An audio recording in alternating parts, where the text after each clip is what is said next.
ازاي اعرف ان خطيبي بيحبني بجد؟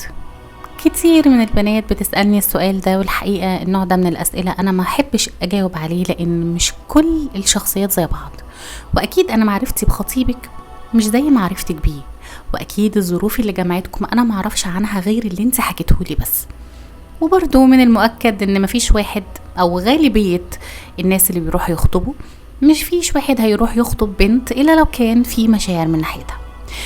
بس هقولك شوية علامات وحاجات بسيطة ممكن تستشفي منها لو انتي شاكة خالص انه مش بيحبك او مش لاقية العلامات دي. هحاول ادلك واساعدك انك تعرفيها.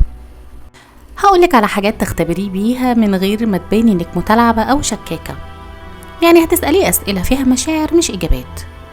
يعني مثلا هتسأليه سؤال تقوليله: لو انا كنت متضايقة ومش قادرة اتكلم، تحب افضفضلك ولا هتسيبني؟ رد وقتها هيقولك كتير على مدى احتوائه ليكي وفهمه ليكي.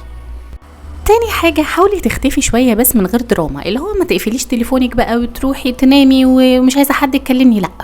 لو اختفيتي يومين علشان مشغولة فعلا او في حاجة شغلاكي، امتحانات، دراسة، شوفيه هيسأل ولا لأ، هيطمن ولا لأ، هيحس بيكي اصلا ولا لأ. وخليكي فاكرة اللي بيحب بجد بيلاحظ غيابك حتى لو مش بيزن.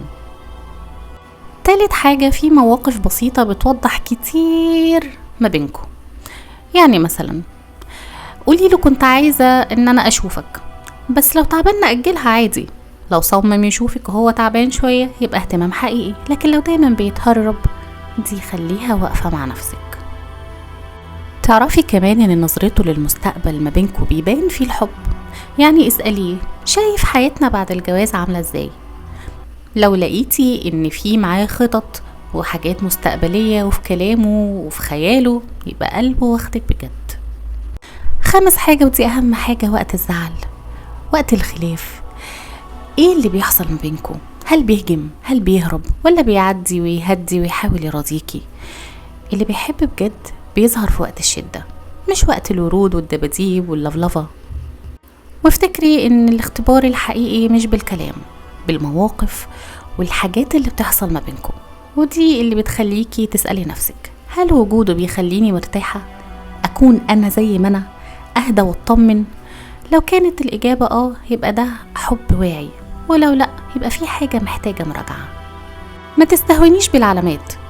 أي علامة قدامك تحصل ما بينكم حاولي تركزي فيها وتعرفي حصلت ليه واشمعنى دلوقتي، ويا ترى لو اتكررت هعمل ايه، ويا ترى ايه تاني المستخبي.